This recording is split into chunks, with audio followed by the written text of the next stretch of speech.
4차 산업혁명이란 말을 많이 들어보셨을 겁니다. 4차 혁명의 예를 든다면 커피숍에 갔는데 인공지능 로봇이 주문을 받고 커피를 내려주는 겁니다. 일본의 어느 호텔은 그 직원은 눈에 띄지 않고 인공지능 로봇이 안내도 해주고 계산도 다 해주는 겁니다.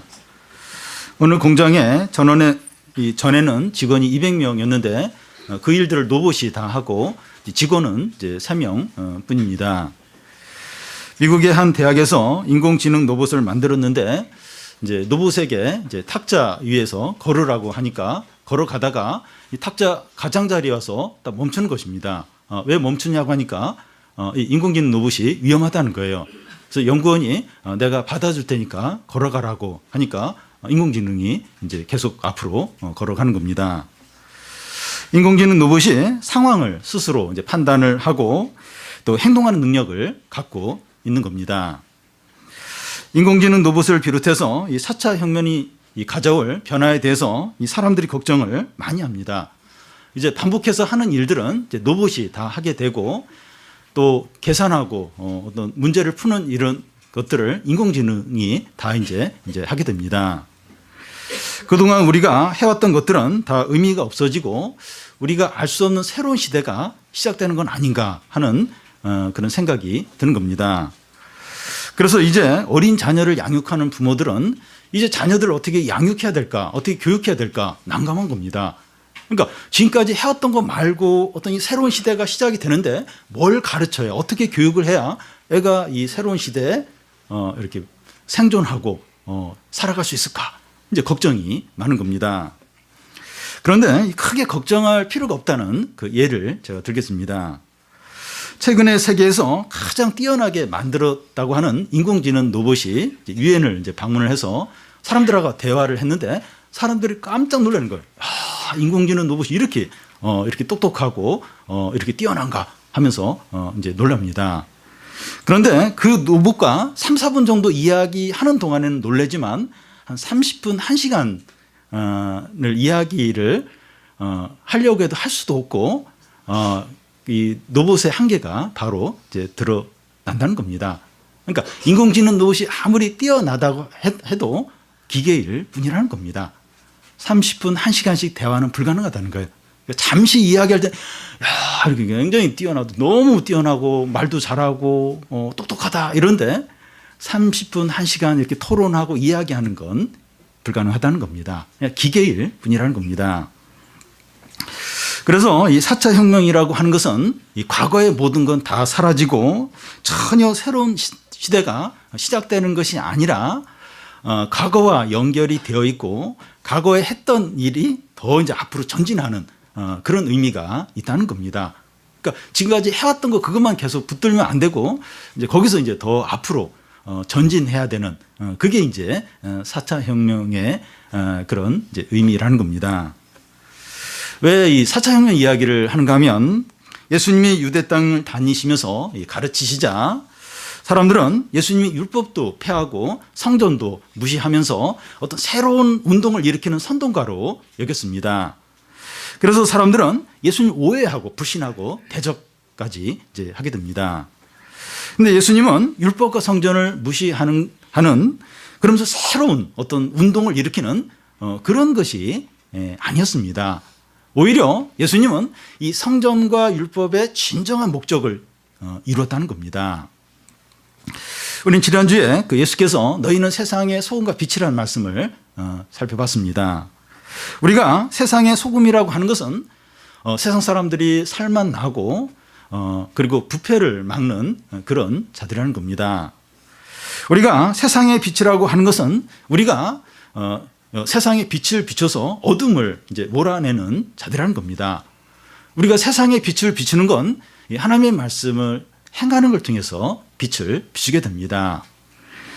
우리가 말씀대로 살 때 세상 사람들이 우리의 착한 행실을 보고 하나님 아버지를 찬양한다는 거예요. 하나님을 믿게 되고 하나님께 돌아오게 된다는 겁니다. 그래서 믿는 자들이 이 하나님 말씀대로 사는 게 중요합니다. 우리가 말씀대로 살아야 세상의 빛이 될 수 있기 때문입니다. 그래서 오늘 말씀은 믿는 자들이 이 하나님의 말씀에 대해서 어떤 태도를 가져야 되는가 하는 것을 이제 말씀합니다.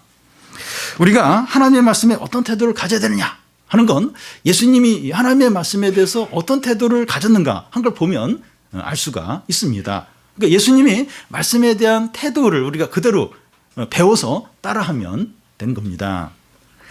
먼저 예수님은 이 구약 성경을 완성하러 오셨다는 겁니다. 이 17절을 보면 내가 율법이나 선지자를 폐하러 온 줄로 생각하지 말라. 폐하러 온 것이 아니요 완전하게 하려 함이라. 그 당시에 유대인들은 예수님을 부담스러워 했습니다. 예수님은 안식일의 병자를 고치는 거예요. 유대인들은 이 안식일에는 일을 하면 안 된다고 생각을 하고 있는데, 그래서 안식일 날 병 고치는 것도 일하는 것으로 이제 안 된다고 그렇게 여기고 있는데, 예수님은 안식일에 더 병자들을 고치는 거예요. 안식일의 진정한 의미가 병으로 고생하는 사람들이 거기서 놓여나서 안식을 취하는 게 진짜 안식일의 의미라고 하면서 안식일에 막 더 적극적으로 병자들을 고치셨고, 또 성전을 헐라 내가 3일 후에 다시 세우리라 이런 말씀을 이제 하셨는데, 그래서 뭐 유대인들이 깜짝 놀랐어요. 아니 성전을 헐려고 하나. 근데 예수님의 이 말씀을 하신 의미는 참 성전 대신 자신의 몸을 가리켜서 내가 이게 십자가에 죽고 3일에 다시 부활할 것을 상징적으로 이 말씀을 하신 겁니다. 그리고 이제 손을 씻지 않고 음식을 먹음으로 정결법을 이제 예수님이 어겼습니다. 예수님이 직접 어겼다 그런 얘기는 안 나오는데 제자들이 손을 안 씻고 먹었어요. 이 정결법을 어겼는데 예수님이 안 씻으니까 제자들도 이제 손을 씻지 않고 그냥 이제 그 음식을 먹었던 겁니다. 예수님이 이렇게 하신 이유는 이 바리새인의 외식을 드러내기 위해서입니다. 바리새인들은 이 자신이 부정하게 되는 게 외부의 어떤 접촉을 통해서 이제 부정하게 된다고 그렇게 믿는 거예요. 근데 예수님은 그 외부에서 뭐가 이렇게 들어와서 너희가 부정이 되는 것이 아니라 사람 마음이 악한데 그 마음에서 나오는 게 사람을 더럽게 한다. 그걸 이제 보여주시기 위해서 어떤 면에서 이 정결법을 이제 지키지 않으셨던 겁니다. 예수님의 모습들이 유대인들이 볼 때는 그 율법과 성전을 무시하는 이제 그런 어떤 그런 사람으로 보였던 겁니다. 그래서 유대인들 가운데 예수님을 불신하고 배척하는 그런 분위기가 생겼습니다. 예수님은 사람들이 자기에 대해서 이렇게 오해하는 것을 아시고 나는 율법을 폐하러 온 것이 아니라 완전케 하기 위해서 왔다고 하십니다. 여기서 율법과 선지자, 내가 율법과 선지자를 폐하러 온 것이 아니라 완전케 하기 왔다. 그런데 율법과 이 선지자는 구약 성경을 가리킵니다. 예수님이 오신 것은 구약 성경을 폐하러 오신 것이 아니라 성취하도록 하기 위해서 왔다는 겁니다. 이걸 어떻게 알 수 있는가 하면 요한복음에 보면 예수님과 사마리아 여인이 대화를 하는데 사마리아 여인이 내가 성경에 보니까 이 메시아와 그리스도가 오신다고 했는데 내가 그걸 알고 있다고. 그러자 예수님이 그 메시아가 바로 나라고 이제 말씀합니다. 그러니까 이 구약 성경의 성취가 바로 이제 예수님이신 겁니다. 더 나아가서 예수님이 고난을 받고 죽으시고 부활하시고 승천하시고 또 이제 재림을 하게 되는데 다시 이제 이 땅에 오시게 되는데 이 모든 것이 구약 성경의 성취라는 겁니다. 예수님이 오시지 않으면 구약 성경은 미완성으로 남게 됩니다. 그러니까 예수님이 오셨는데 예수님 믿지 않아요. 인정하지 않는, 그러면서 구약 성경만을 믿는 사람들이 누군가 하면 유대인들이에요. 유대교인데, 그러니까 유대인들은 기독교 신자는 아주 적고 대부분이 유대교를 믿어요. 그 유대교가 뭔가 하면 예수님이 오셨는데 예수님 안 믿어요. 인정하지 않고 구약 성경만 믿습니다. 그게 이제 유대교이고, 그 이슬람교는 이 구약 성경의 일부를 믿고 구약 성경을 또 자기식으로 또 변형을 시켰어요. 그걸 믿으면서 예수님을 안 믿어요. 이제 그런 사람들이 이슬람 교인들입니다.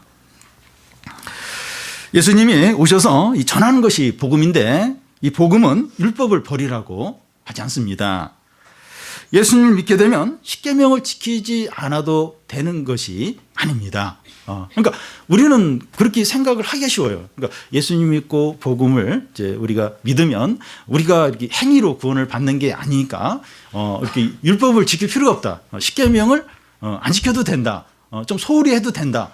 또 죄를 지으면 그냥 회개하면 된다.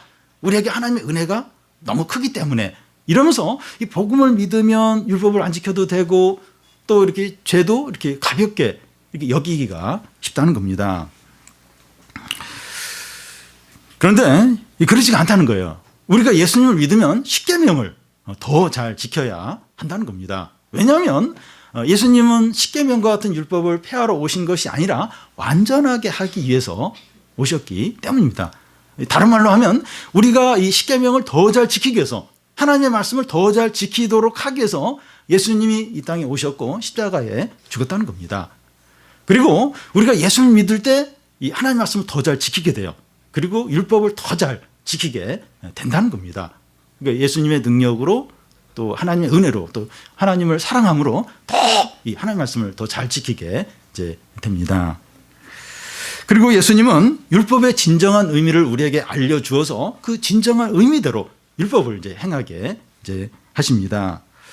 우리가 다음 주부터 살펴보겠지만 그 율법의 계명 중에서 한 6가지를 예를 들면서 그 의미가 진정한 의미가 어떤 거고 그래서 그 의미대로 행해야 된다. 이제 이런 말씀을 하시게 됩니다. 그 살인하지 말라 또 간음하지 말라 이제 그런 그 계명의 예를 드는데 이 살인하지 말라 하는 그 계명의 의미를 그 당시 유대인들은 그냥 사람만 죽이지 않으면 그냥 살인하지 말라는 계명을 지킨 것으로 여겼습니다. 근데 예수님은 이 살인하지 말라는 계명이 그런 의미가 아니라 그 형제에게 막 욕을 하고 또 형제에게 상처를 주는 그런 말을 하고 그게 이미 그 형제를 살인하는 거라고 그래서 그것도 하면 안 된다고 말씀하는 겁니다. 또 간음하지 말라 이거에 대해서도 그 당시 유대인들은 그냥 행동으로 성적인 간음만 하지 않으면 이 계명을 지킨 것으로 여겼습니다. 근데 예수님은 여인을 보고 음욕을 품는 자마다 이미 간음했다고 하면서 그것까지도 하면 안 된다. 그러면서 그 의미를 밝혀주시고 그 의미대로 행하도록 그렇게 하시는 겁니다. 여러분 예수님의 가르침은 율법 성경의 가르침의 절정이라고 할 수가 있습니다. 예수님의 말씀을 들으면서 이게 율법의 말씀이 이런 의미였구나. 구약 성경이 말씀하는 게 바로 이거구나. 그러니까 예수님을 통해서 그 어떤 의미를 가장 잘 알 수 있게 되고 그 말씀을 또 이렇게 행할 수 있게 이제 한다는 겁니다. 예수님은 율법을 무효화시키기 위해서 오신 것이 아니라 완성하도록 하기 위해서 오셨습니다. 우리는 복음을 믿으면서 율법을 버리려고 해서는 안 됩니다. 구원받는 건 행위로 구원받는 게 아니라 믿음으로 구원받기 때문에 이 율법 이런 거 안 지켜도 돼. 절대 그렇지 않다는 겁니다. 예수를 믿기 때문에 죄 짓는 것을 가볍게 여기지 않도록 해야 됩니다. 십계명도 그렇고 많은 어떤 그 말씀에서 하지 말라고 하는 게 있는데 그런 것도 우리가 복음을 믿기 때문에 우리는 이미 하나님 은혜 가운데 있기 때문에 이런 거 안 지켜도 돼. 여기 안 매여도 돼. 그렇게 생각을 하면 안 된다는 겁니다. 예수님을 믿기 때문에 더 율법을 잘 지키고 더 말씀대로 살아야 되고 더 죄를 짓지 않으려고 해야 한다는 겁니다. 예수님이 오신 이유가 율법을 다 폐하고 십계명을 다 폐하고 그런 거 안 지켜도 돼. 그러기 위해서 오신 것이 아니라 그걸 완성하기 위해서 우리가 온전하게 그걸 잘 지키도록 그렇게 하도록 하기 위해서 예수님이 오셨고 십자가에 죽으셨고 부활하셨고 우리에게 성령을 부어 주셨다는 겁니다. 다음은 하나님의 작은 말씀이라 할지라도 다 성취가 된다는 겁니다. 우리 18절 같이 한번 읽어보겠습니다. 진실로 너에게 이르노니 천지가 없어지기 전에는 율법의 1.1획도 결코 없어지지 아니하고 다 이루리라. 진실로 너에게 이르노니 여기서 진실이라고 하는 것은 아멘 아멘 참되다. 이건 절대적으로 중요하다. 이건 진정한 거다 하는 그런 의미입니다. 예수님이 아멘 아멘 하면서 이건 너무 중요하다. 이건 진실되고 참되다 하면서 말씀하는 게 뭔가 하면 율법의 1.1획도 사라지지 않고 다 성취가 된다는 겁니다. 이 성경에 보면 어떤 작은 말씀이다 할지라도 절대로 취소되지 않고 다 성취가 된다는 겁니다. 여기 1점이라고 하는 것은 그 구약 성경이 히브리어로 되어 있는데 그 히브리어 문자를 보면 이렇게 점이 있어요. 점이 이걸 요두라고 하는데 그 점이 있고 점이 많아요. 히브리어에 보면 그리고 선이 있는데 와우라고 하는데 그런 선들이로 이제 히브리어가 이렇게 되어 있습니다. 그러니까 히브리어에서 이런 점이나 이런 선은 너무 많기 때문에 어떤 면에서 소홀히 할 수 있습니다. 그런데 율법의 한 점이나 한 획도 없어지지 않고 다 성취가 된다는 겁니다. 천지가 없어지기 전까지 율법의 1.1획도 없어지지 않고 다 이루어진다고 하는 것은 천지가 사라지는 것보다 율법의 1.1획이 사라지는 것이 더 어렵다는 겁니다. 하늘과 땅이 없어지기 전까지는 율법의 작은 말씀 하나도 사라지지 않는다는 겁니다. 그러니까 이 세상의 끝까지 마지막까지 남는 게 하나님의 말씀이라는 거예요. 이 세상의 모든 건 다 변질되고 다 사라진다는 겁니다. 여러분, 이 세상에 있는 것들이 너무나 빨리 바뀌어요. 너무나. 아까 4차 혁명 이야기를 했는데 5년 후에 10년 후에는 4차 혁명 그런 얘기도 없어요. 지금 막 엄청나게 막 이야기하는데 지금 시대가 얼마나 빨리 바뀌는지 모릅니다. 핸드폰 지금 너무 최신형. 핸드폰 이렇게 잘 멋있게 편리하게 참 이렇게 놀랍게 만들 수 있는가 감탄을 하는데 이 핸드폰 이 핸드폰 이런 스타일은 뭐 6개월 후면 다시 또 1년 후면 완전 구식이 되는 거예요. 그러니까 이 세상에 있는 건 모든 게 변해요. 그리고 사라져 버립니다. 그런데 이 하나님의 말씀, 이 율법의 말씀은 1.1획도 사라지지 않고 끝까지 영원히 있으면서 다 성취가 된다는 겁니다. 여러분, 세상에 이런 게 없어요. 이런 게 다 변하는데 6개월 단위로 1년 단위로 5년 단위로 10년 단위로 유행도 다 변하고 다 사라지는데 하나님의 말씀은 영원히 끝까지 남으면서 다 성취가 된다는 겁니다. 성경을 이제 신약과 구약으로 나누는데 이 구약 성경의 말씀, 이 말씀이 지금 예수님은 지금 구약 성경을 이제 이야기하는 겁니다. 예수님 당시에는 신약 성경이 없었기 때문에 그러니까 이 구약 성경의 모든 말씀이 다 성취가 된다. 이렇게 이제 말씀을 하실 때 우리 입장에서 이제 이해가 안 되는 게 그러면 구약의 이 제사법이나 의식법은 어떻게 되는가? 이런 의문을 가질 수 있습니다. 이 구약 성경에 나오는 제사법은 법을 왜 오늘날 행하지 않느냐 이제 하는 겁니다. 근데 제사법은 예수 그리스도가 우리의 죄를 위해서 십자가에 죽으심으로 그 제사법에 이 제사법은 이제 그 이스라엘 백성들이 죄를 지을 때마다 소나 양을 이제 성전에 데리고 와서 그걸 잡는 거예요. 그래서 그 피를 흘림으로 그 피로 이제 죄를 사함받는 그런 이제 제사를 가리키는데요. 그 예수 그리스도가 십자가에서 우리 죄를 위해서 피를 흘리고 죽으심으로 우리의 모든 죄를 다 용서를 한 겁니다. 그러니까 제사법은 그림자예요. 그림자고 예수 그리스도가 와서 이렇게 십자가에 죽으신 것이 실체입니다. 그러니까 그 실체가 왔기 때문에 더 이상 그림자를 행할 필요가 없다는 겁니다. 그래서 우리가 이제 예수 그리스도를 믿고 또 예수 그리스도를 의지하고 그게 바로 이제 구약의 어떤 제사법이 의미하는 그것을 오늘날 우리가 행하고 있는 게 되는 겁니다. 또 하나 이제 의식법을 이제 예를 들면 그 여러 가지 구약 성경에 보면 여러 가지 정결케 하고 거룩케 하는 그런 의식법들이 있었습니다. 예를 들어 이렇게 그 짐승들 그 먹을 수 있는 음식이나 이 동물들 중에서도 이 부정한 짐승을 정하고 그런 부정한 동물들은 먹지 못하도록 했습니다. 그러니까 돼지는 부정한 그 이 동물로 분류가 돼서 이 돼지고기를 이렇게 먹지 않도록 그렇게 했습니다. 오늘날 그 구약 성경을 그대로 믿는 이 그 유대교나 이슬람교 사람들은 돼지고기를 절대 안 먹어요. 돼지고기. 그리고 또 그 이렇게 무슨 전염병이나 또 어떤 부정한 어떤 걸 했을 때 백성들과 격리를 시키고 옷을 빨고 목욕을 하고 어떤 이런 그 어떤 의식법, 정결 의식법들이 이 구약 성경에 보면 있습니다. 근데 왜 우리는 왜 그걸 지금 왜 이렇게 왜 그걸 행하지 않느냐? 예수 그리스도의 피가 우리를 정결케 했습니다. 우리를 깨끗게 하고 성령이 우리를 깨끗게 했습니다. 그러니까 의식법이 그 모형이라면 그 예수 그리스도의 피와 또 이 성령을 우리가 의지하고 하는 것은 이제 원형이죠. 그러니까 이 원형이 그 이미 이루어졌기 때문에 우리가 더 이상 모형을 행할 이유가 없다는 겁니다. 그래서 우리가 그 의식법이나 제사법을 행하지 않는다 할지라도 이미 그 원형과 실체가 이미 왔기 때문에 우리가 그걸 지금 행하고 있기 때문에 그게 바로 이제 구약 성경을 이 말씀을 이루는 것이 된다는 겁니다. 근데 성경에 보면 제사법하고 의식법 외에 다른 말씀들이 많이 나오는데 그 말씀들은 반드시 이루어져야 한다는 겁니다. 하나님의 말씀은 절대로 땅에 떨어지거나 사람들을 발에 밟히지 않습니다. 하늘과 땅과 해와 달이 변함이 없고 영원한 것처럼 하나님의 말씀도 변함이 없고 영원하고 반드시 성취가 된다는 겁니다.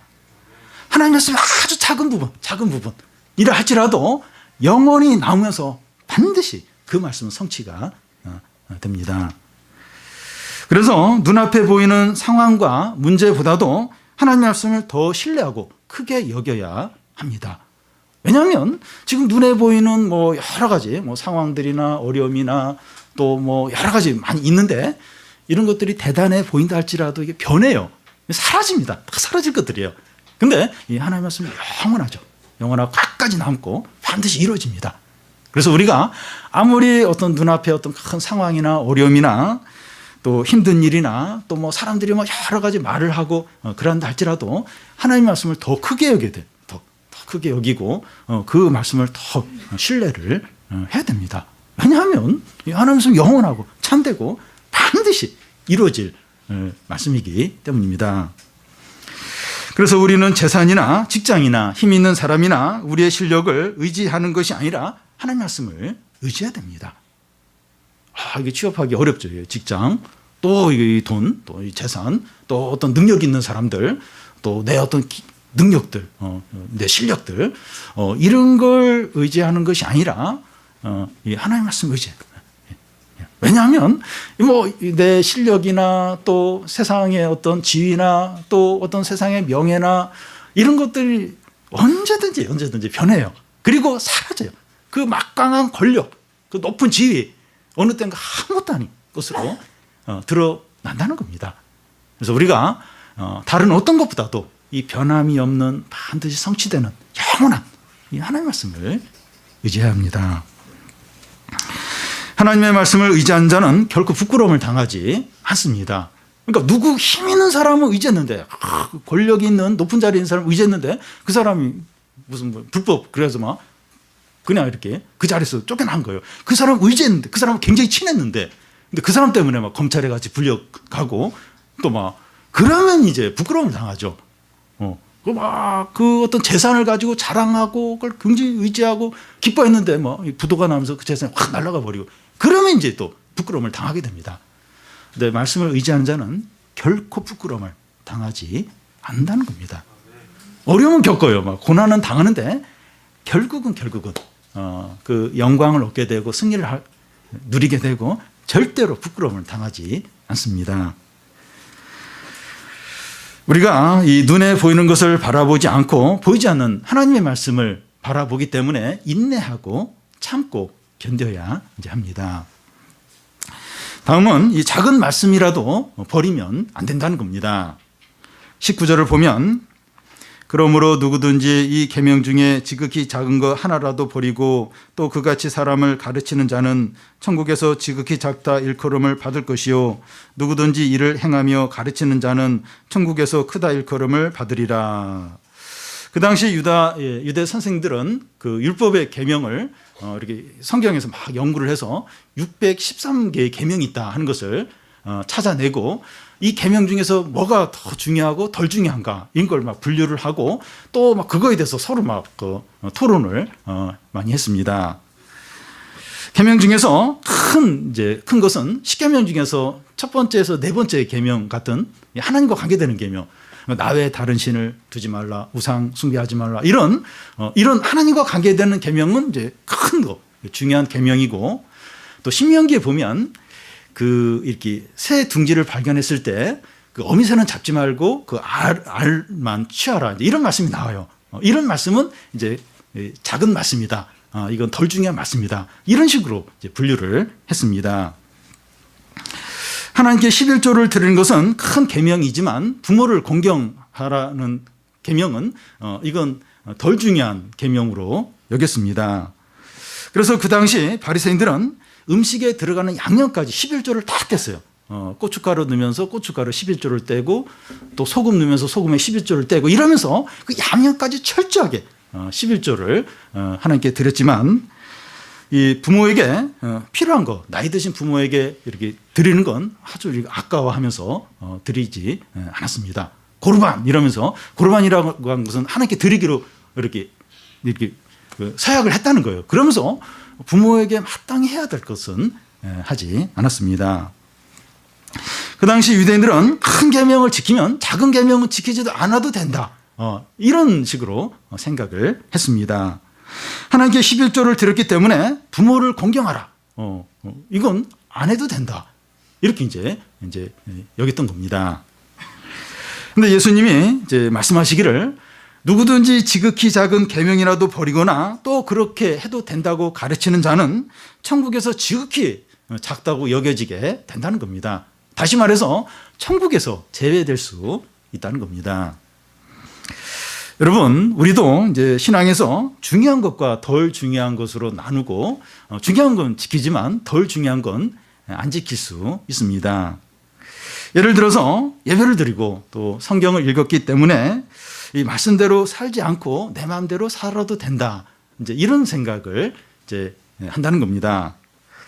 그리고 11조를 드렸기 때문에 나머지 돈은 내가 욕심대로 사용해도 된다. 이렇게 여긴다는 겁니다. 예배를 빠지거나 헌금을 드리지 않았으면 불안해요.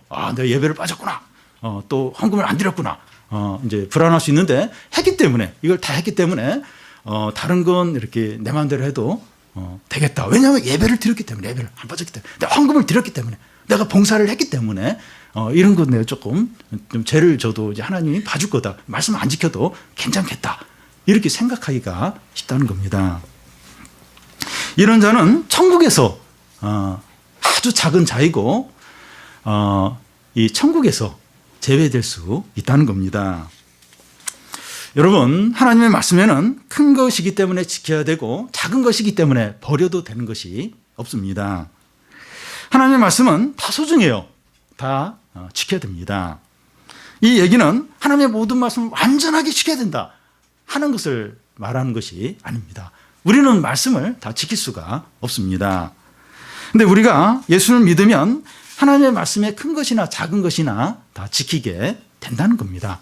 우리가 진짜 예수님을 진정으로 믿으면 뭐 큰 거 작은 거 나뉘지 않고 다 지키려고 한다는 겁니다. 왜냐하면 예수님을 믿는다고 하는 것은 그 예수님을 사랑하는 것인데 예수님을 사랑하면 뭐 큰 거 작은 거 이렇게 안 따지고 다 그걸 행하게 된다는 겁니다. 여러분, 서로 사랑하면 상대방이 중요하게 여기는 것이나 덜 중요하게 여기는 것이나 그걸 다 이제 하게 됩니다. 그런데 사랑하지 않으면 이 중요한 것과 덜 중요한 것을 나누게 되고 덜 중요한 것은 안 한다는 거예요. 그러니까 그 사람 관계에 있어서 이렇게 뭔가 이렇게 좀 예의를 갖춰야 되고 뭔가 이렇게 그 관계가 깨어지지 않을 정도로 그런 이렇게 눈에 보이는 어떤 그런 건 하지만 이렇게 작은 것들은 안 하게 된다는 겁니다. 근데 사랑하면 뭐 중요하고 뭐 이렇게 안 중요하고 그런 걸 안 따지고 이렇게 다 한다는 겁니다.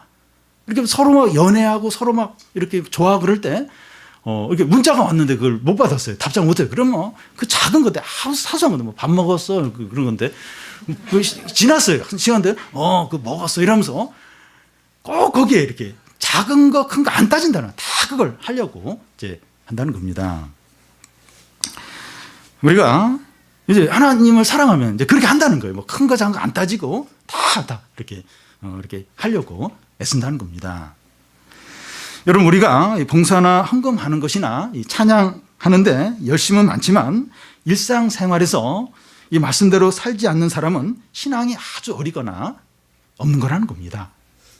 우리가 뭐 이렇게 예배와 또 이렇게 막 봉사하고 또 이런 일들 거기에는 열심으로 할 수 있어요. 뭘 열심을 해야 되죠. 근데 그렇게 하면서 일상의 삶 가운데서는 이 말씀과 상관없이 욕심으로 그렇게 살면 신앙이 아주 어리거나 신앙이 없는 거라는 겁니다. 더 중요하게 여기는 것만 하는 사람은 신앙이 아주 어린 사람이요. 그리고 신앙이 없을 수 있다는 겁니다. 이제 그런 식으로 생각을 하기가 어렵다는 거예요. 진짜 하나님을 사랑하면 그렇게 내가 이거 했기 때문에 나머지는 그냥 내 마음대로 해야 된다. 이렇게 생각을 못 한다는 거예요. 신앙이 너무 어리거나 신앙이 없기 때문에 그렇게 이제 생각을 하고 한다는 겁니다. 근데 그런 열심은 부족하더라도 사소해 보이는 말씀에 순종해서 사는 사람이 믿음이 좋은 사람이에요. 천국에서 큰 자라고 여겨진다는 겁니다. 삶 가운데서 하나님을 사랑함으로 누가 보거나 안 보거나 사소해 보이는 것도 이렇게 순종하고 거기 행하는 이 사람이 믿음이 좋은 사람이에요. 이 사람이 천국에서 큰 자라고 인정받는다는 겁니다. 다음은 이 서기관이나 바리새인보다 더 의로워야 한다는 겁니다. 20절을 우리 같이 한번 읽어보겠습니다. 내가 너희에게 이르노니 너의 의가 서기관과 바리새인보다 더 낫지 못하면 결코 천국에 들어가지 못하리라. 서기관은 율법의 말씀을 연구하고 해석하는 그 성경의 전문가들입니다. 그러니까 이 서기관만큼 말씀을 잘 알고 또 이렇게 거기에 대해서 전문가가 이제 없을 정도입니다. 이 바리새인들은 율법의 계명을 가장 잘 지키기로 유명한 그런 사람들입니다. 제일 경건한 사람이 누군가? 바리새인. 얼마나 철저하게 그러니까 인간이 도달할 수 없는 그런 수준까지 어떤 계명을 지키는 이제 그런 사람들이 이제 이 바리새인들입니다. 율법을 가장 잘 안다는 서기관들과 또 율법을 가장 잘 지킨다는 계명을 가장 잘 지킨다는 바리새인들은 그 당시에 참 많은 사람들에게 존경을 받았습니다. 이들도 굉장한 어떤 자부심을 가지고 있었습니다. 그 당시에 이 두 부류의 사람들은 제일 의롭고 제일 의가 큰 그런 사람들로 여겨졌습니다. 그런데 이 천국에 들어가려면 이런 자들의 의보다 더 나아야 한다는 겁니다. 그러니까 어떤 다른 말로 말하면 이런 의까지는 안 된다는 거예요. 이런 의보다 더 의로워야 더 큰 의가 있어야 천국에 들어간다는 거예요. 어떻게 서기관보다 더 말씀을 잘할 수 있겠습니까? 그리고 어떻게 바리새인보다 더 계명을 잘 지키고 경건할 수 있겠습니까? 그런데 이런 자들보다 더 의롭지 않으면 천국에 못 들어간다는 겁니다. 그러면 이 서기관들과 바리새인들의 의가 어떤 의입니까? 율법을 문자적으로 행하고 또 피상적이고 자기를 자랑하고 자기 만족적인 의입니다. 바리새인과 이 세리의 기도에서 이 바리새인은 하늘에 손을 높이 들고 자기가 얼마나 율법의 계명을 잘 지켰는지 쭉 이야기를 해요. 나는 도둑질도 하지 않았고 간음도 하지 않았고 탈세도 하지 않았고 거짓 증거도 하지 않고 선행과 구제를 많이 했다고 이 바리새인은 막 그렇게 이제 그런 기도를 하나님께 합니다. 자기의죠. 자기의입니다. 그런데 이런 자기의로는 천국에 못 들어간다는 거예요. 그게 얼마나 대단하고 얼마나 놀랍다 할지라도 자기의를 가지고는 천국에 못 들어간다는 겁니다. 그러면 이 서기관들과 바리새인의 의보다 더 나은 의는 어떤 겁니까? 이 바리새인과 이 세리의 기도에서 보면 세리는 하늘도 쳐다보지 못하고 가슴을 치면서 주여 불쌍히 여기소서 죄인으로소이다 이런 고백을 합니다. 예수님은 이 바리새인과 이 세리를 비교하면서 저 바리새인이 의롭다 여김을 받은 것이 아니라 저 세리가 의롭다 여김을 받고 자기 집에 돌아갔다고 그렇게 말씀합니다. 자기의 의로는 안 된다는 거예요. 자기의 의로는 안 되고 주님이 이제 의롭게 여겨 주시는 의가 있어야 한다는 겁니다. 천국은 자기 능력이나 선행이나 자기 의로는 안 되고 하나님의 의가 있어야 들어가게 됩니다. 이 부자 청년 이야기에서 이 부자 청년이 예수님께 와서 어떻게 하면 영생을 얻을 수 있나이까? 이게 어떻게 하면 천국에 들어갈 수 있나이까? 그걸 묻습니다. 예수님이 율법을 지켰느냐고 하니까 어렸을 때부터 율법을 잘 지켰다고 말합니다. 그러면 너희 재산을 팔아서 가난한 자들에게 나눠주고 나를 쫓으라고 그렇게 말씀하시니까 부자 청년이 뒤로 돌아서 집으로 갑니다. 딱 영생을 포기하고 자기 재산을 향해서 갑니다. 제자들이 이걸 보면서 주님, 그러면 어떤 사람이 천국에 들어갈 수 있냐고 물어봅니다. 저렇게 이렇게 하나님의 복을 받아서 부자이고 율법을 어렸을 때부터 지켰다고 하는 저 사람이 천국에 못 들어가면, 저렇게 의로운 사람이 못 들어가면 누가 천국에 들어갈 수 있냐고 묻자 예수님이 사람은 할 수 없지만 하나님은 할 수 있다고 말합니다. 무슨 얘기가 하면 자기 의로는 안 되고 하나님의 의가 있어야 한다는 겁니다. 서기관과 바리새인들은 그들 자신의 성경 지식과 공로를 의지하면서 예수님을 믿지 않았습니다. 그런데 제자들과 세리들과 죄인들은 자신들을 이제 죄인으로 여기면서 예수님을 믿었습니다. 자기 의를 붙드는 사람들은 천국에 들어가지 못하고 자기는 죄인이라고 인정하면서 그 예수님의 의를 붙드는 그런 사람들이 이제 천국에 들어가게 됩니다. 그래서 이 자신감이 있고 자랑할 것이 많고 자신의 어떤 능력이 많은 사람들보다 가진 것도 없고 자랑할 것이 없는 이런 사람들이 천국에 들어갈 가능성이 많아요. 그러니까 자기의 어떤 이런 이렇게 자랑할 것도 많고 대단한 것이 있는 사람은 예수님을 믿기가 어려워요. 자기 의를 붙들기가 쉽습니다. 왜냐하면 대단하니까, 남들이 다 그렇게 인정을 해주니까.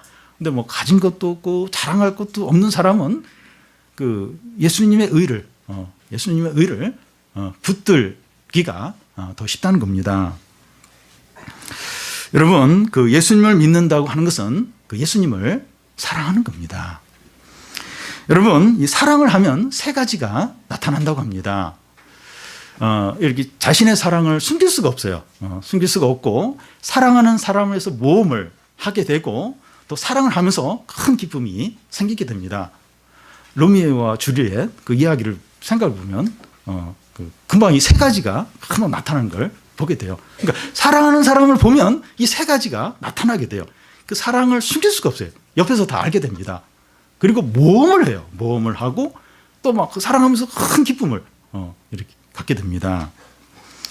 우리는 예수님을 사랑하면 이 사랑하는 것을 숨길 수 없습니다. 그 사랑이 하나님 말씀에 순종하는 것으로 나타나게 됩니다.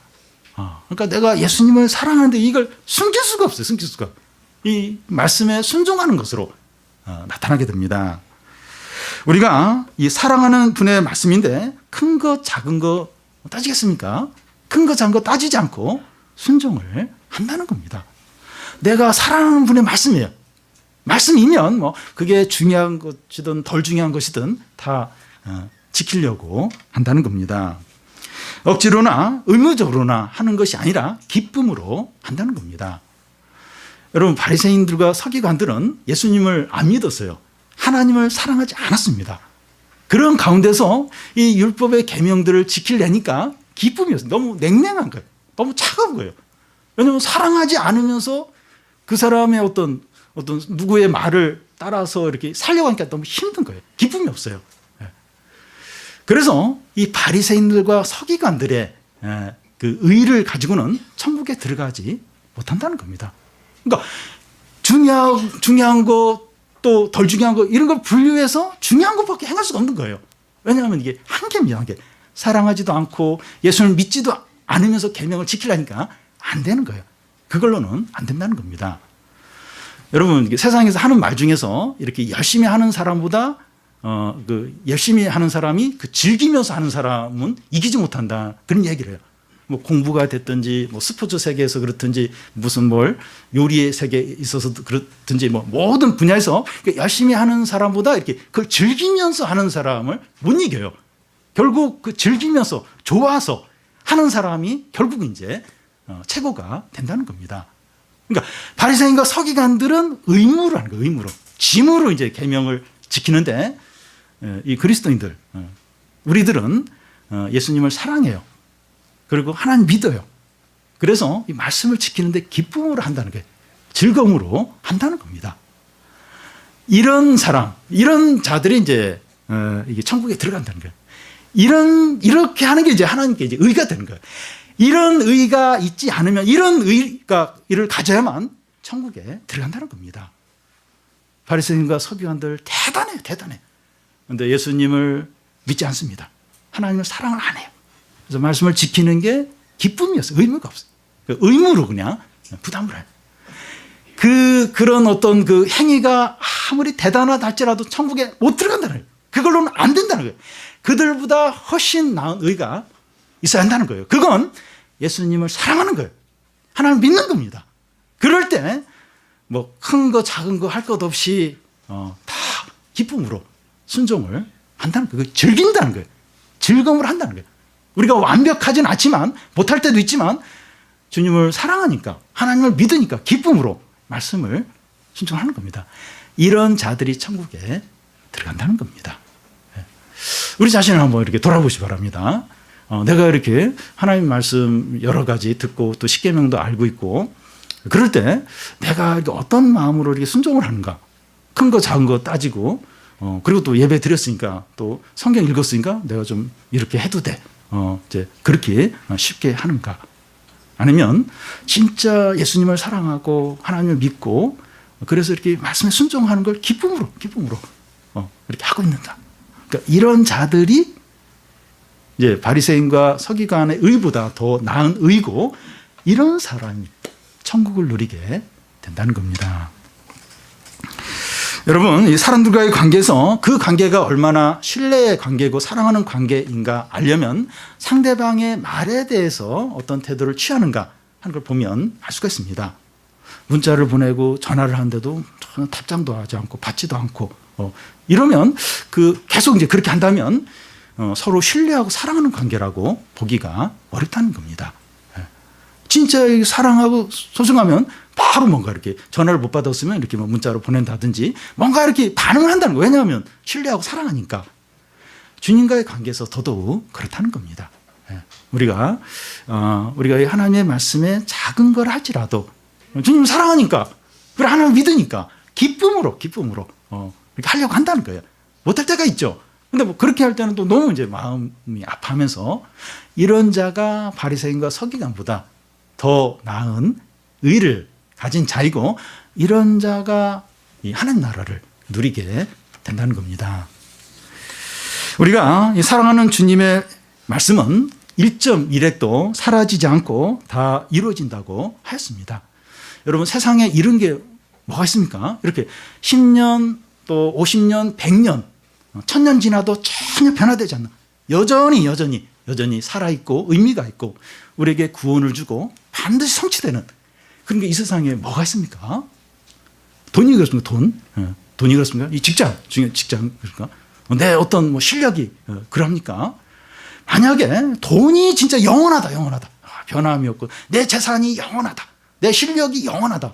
그러면 이제 그걸 뭐 가장 중요하게 여겨야 할 겁니다. 그걸 의지하고 거기에 경배하고. 근데 이 세상에 그런 게 없어요. 그런 게. 돈이고 건강이고 사회적인 지위고 직장이고 실력이고 다 뭐 1년짜리고 뭐 5년짜리고 10년짜리고 다 사라지고 변질된 것들입니다. 오직 하나님 말씀은 변함이 없어요. 1.1에 패해지지 않고 다 성취가 되고 영원히 남게 됩니다. 그래서 우리는 하나님의 말씀을 우리의 생명과 능력과 모든 것으로 여겨야 됩니다. 이런 게 어디가 있습니까? 하나님 말씀 같은 이런 게 어디가 있습니까? 이 말씀을 우리의 모든 것으로 여겨야죠. 생명처럼 여기고 내 능력으로 삼고 기쁨으로 삼고 소망으로 삼아야 됩니다. 여러분 이 하나님 말씀보다 더 참되고 영원하고 진실한 게 있으면 그걸 그렇게 하십시오. 그렇게. 근데 그런 게 없다면 이 하나님 말씀을 진짜 사랑을 하는 겁니다. 내 생명처럼 내 모든 것처럼 내 능력처럼 의지하는 겁니다.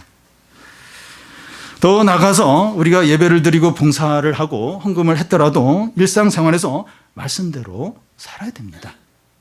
그걸로 이렇게 안심을 그래도 내가 의무를 했다. 아침에 이렇게 성경 읽거나 매일 성경 의무를 한 것처럼 여기 내가 오늘 의무를 했다. 그래서 나도 내 주장을 할 수 있다. 내 마음대로 할 수 있다. 왜냐하면 내가 하나님께 의무를 했기 때문에 그건 이제 중요한 건 지키고 덜 중요하게 여기는 건 버리는 것이 된다는 겁니다. 그러면 안 된다는 거예요. 일상의 삶 가운데서 말씀대로 살아야 한다는 겁니다. 하나님의 말씀이 우리를 통해서 이루어지도록 해야 됩니다. 하나님 말씀이 영원하고 불변하고 반드시 성취된다고 하는데 우리에게 하나님 말씀이 들릴 때 그 말씀이 우리를 통해서 이루어져야 됩니다. 나의 삶을 통해서 이루어져야 돼요. 여러분 이게 얼마나 놀라운 일입니까? 참 이렇게 죄인이고 참 별 볼 일 없는 그런 자인데 그 사람의 삶 가운데 말씀이 성취가 돼요. 말씀이 이루어집니다. 그것만큼 영광스럽고 복된 일이 있습니까? 우리가 그 말씀과 함께 이렇게 살아간다면 그 삶이 얼마나 안전하고 복되고 소망이 있고 영광스럽겠습니까? 내가 이렇게 돈을 따라서 간다. 돈 하면서 돈 따라가고 요즘 뭐 비트코인 가상화폐 가지고 난리인데 막 이 젊은 사람들이 취업 준비할 필요가 없다.